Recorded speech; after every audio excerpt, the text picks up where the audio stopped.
और चलिए आगे बढ़ते हैं, बात करते हैं मनीष सिसोदिया को 17 महीने बाद आखिरकार बेल मिली है और इसको लेकर रवनीत सिंह बिट्टू का भी रिएक्शन आ गया है। उनका ये कहना है कि अभी ट्रायल शुरू हुआ है और फिर से जेल जाएंगे मनीष सिसोदिया। ये बड़ी खबर बोल आपके सामने रख रहे हैं सिसोदिया की बेल पर। रवनीत बिट्टू ने दरअसल कहा है, रवनीत बिट्टू ये कह रहे हैं कि जमानत मिली है, इसमें बड़ी बात क्या है, और जब ट्रायल शुरू होगा तो फिर से जेल जाएंगे। रवनीत बिट्टू ये कह रहे हैं, ये बड़ी खबर इस वक्त की हम आपको बता रहे हैं, जमानत मिली है, इसमें बड़ी बात क्या है, क्या कुछ और कहा, सुनिए। अरे हर चोर को बेल मिलती है, हर कातिल को बेल मिलती है, हर रेपिस्ट को बेल मिलती है, उसी तरीके से इनको बेल मिली है। तो इसमें बड़ी बात क्या है? 17 महीने ये जेल में रहे, अपनी सजा भुगतते रहे, और जब ट्रायल पूरा हो जाएगा फिर इनको सजा हो जाएगी, फिर चले जाएंगे। अरे हर चोर को बेल मिलती है, हर कातिल को बेल मिलती है, हर रेपिस्ट को बेल मिलती है, उसी तरीके से इनको बेल मिली है। तो इसमें बड़ी बात क्या है? 17 महीने ये जेल में रहे, अपनी सजा भुगतते रहे, और जब ट्रायल पूरा हो जाएगा फिर इनको सजा हो जाएगी, फिर चले जाएंगे।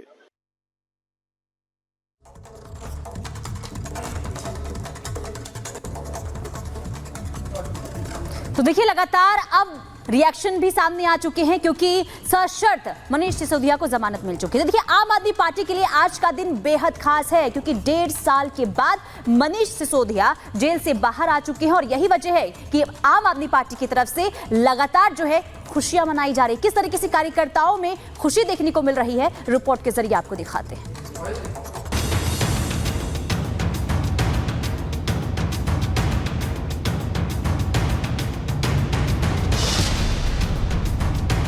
आखिरकार 17 महीने के बाद मनीष सिसोदिया को जमानत मिल ही गई। दिल्ली शराब घोटाला मामले में देश के सुप्रीम कोर्ट ने ईडी और सीबीआई के दर्ज केस में उन्हें जमानत दे दी है। हालांकि अपने फैसले में कोर्ट ने कुछ शर्तें भी रखी हैं, जिसके मुताबिक सिसोदिया को अपना पासपोर्ट जमा कराना होगा, केस से जुड़े गवाहों को प्रभावित न करें। साथ ही सबसे बड़ी शर्त ये है कि उन्हें हर सोमवार थाने में हाजिरी लगानी होगी। साथ ही जमानत 10 लाख के बॉन्ड पर दी गई है। इसके अलावा सिसोदिया को 2 श्योरिटी भी जमा करानी होंगी।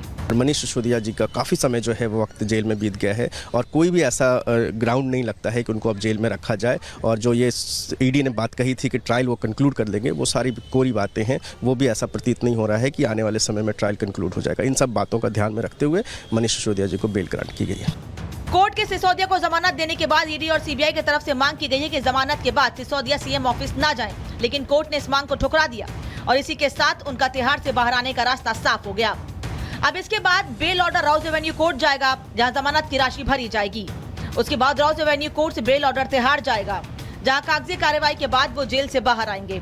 मनीष सिसोदिया तिहाड़ की जेल नंबर 1 में बंद हैं और जो कैदी नंबर 1 जेल में बंद हैं, वो 3 नंबर गेट से निकलते हैं और ऐसे में जमानत के बाद वो गेट नंबर 3 से बाहर निकल सकते हैं। हालांकि सुरक्षा कारणों के तहत दूसरे गेट से भी बाहर निकाला जा सकता है। पहले लोअर कोर्ट, फिर हाई कोर्ट से झटका मिलने के बाद अब लंबे इंतजार के बाद सुप्रीम कोर्ट से राहत मिली है। अब इसे लेकर सियासत का दौर भी शुरू हो गया है। आम आदमी पार्टी इसे लोकतंत्र की जीत बता रही है और विपक्ष अपना दावा कर रहा है, लेकिन अब देखना होगा कि सिसोदिया कब तक जेल से बाहर निकलते हैं। Bureau report, Republic Bharat. और राज्यसभा से आ रही है जहां पर एक बार फिर से भड़क गई जया बच्चन। जया बच्चन लेकिन भड़की क्यों? दरअसल अमिताभ बच्चन के साथ नाम जुड़ने पर भड़क गईं। उन्होंने इस पर आपत्ति भी जताई। सभापति ने उन्हें जया अमिताभ बच्चन कह दिया तो इस पर वो भड़क गईं। उन्होंने कहा कि आप मुझे कृपया करके सिर्फ जया बच्चन ही बुलाएं।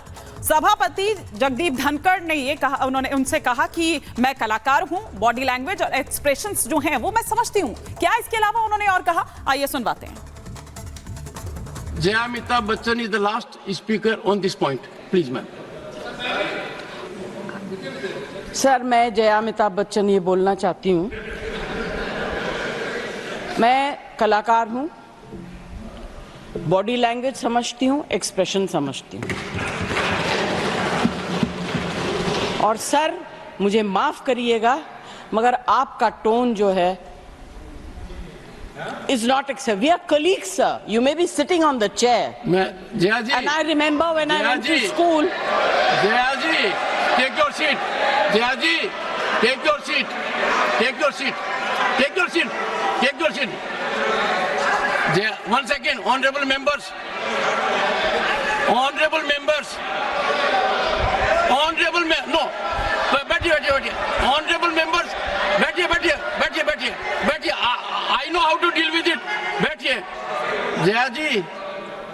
You have earned a great reputation. You have earned a great reputation. You know, an actor is subject to the director. You have not seen what I see from here. Every day, I don't want to repeat. I don't want schooling. I am a person who has gone out of the way. And you say, my tone? No, she's given to you. No, you don't have floor now. No, enough of it. Enough of it. No, enough of it. You can't have it. You may be anybody. You may be a celebrity. You have to understand the decorum. No, nothing doing. Nothing. No, not at all. I will not bear it. One second. Please sit down. Please take your seat. No. Never carry an impression that only you build reputations. We come here and build reputations. We live up to reputations. Nothing doing. No. Question number 196. Sushmita Dev. Sir, she's a member of parliament. How can you call her a celebrity, sir? She's a senior member of parliament.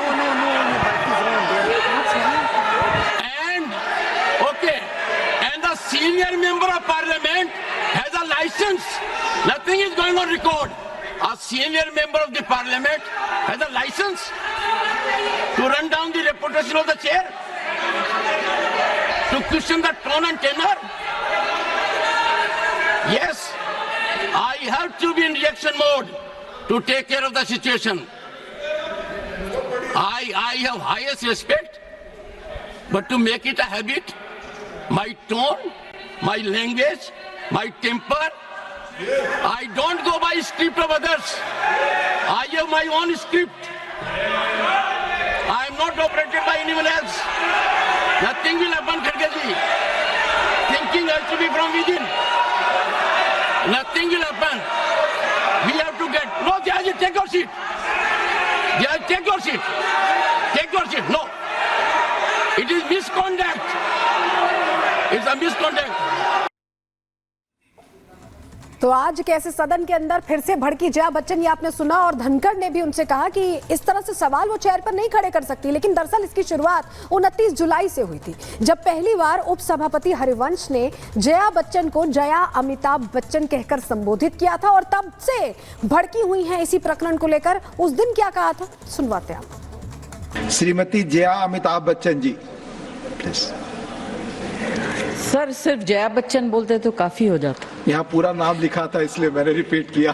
ये जो है कुछ नया तरीका निकला है कि महिलाएं जो है अपने पति के नाम से जानी जाएंगी, उनका कोई अस्तित्व नहीं। क्योंकि यहाँ नाम दर्ज है। नहीं सर, इसलिए मैंने कहा उनकी कोई उपलब्धि नहीं है अपने में और अस्तित्व नहीं। आपकी बड़ी विशिष्ट तो ये जो नया शुरू हुआ है, आई जस्ट।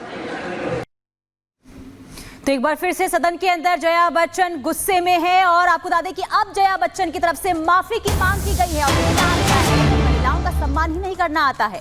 तो देखिए, जया बच्चन ने माफी की मांग की है, क्योंकि ये लगातार जिस तरीके से भड़कती हुई नजर आ रही है, क्योंकि उन्हें संबोधित किया जाता है जया अमिताभ बच्चन को लेकर, और इसके बाद आसन की तरफ से माफी की मांग की गई है, और ये कहा गया है कि महिलाओं का सम्मान ही नहीं करना आता है। क्या कुछ कहा गया है वो आपको सुनवाते हैं। जो कहा जाता है चेयर से, ठीक है, वो चेयर पे बैठे हैं, अलाउड है।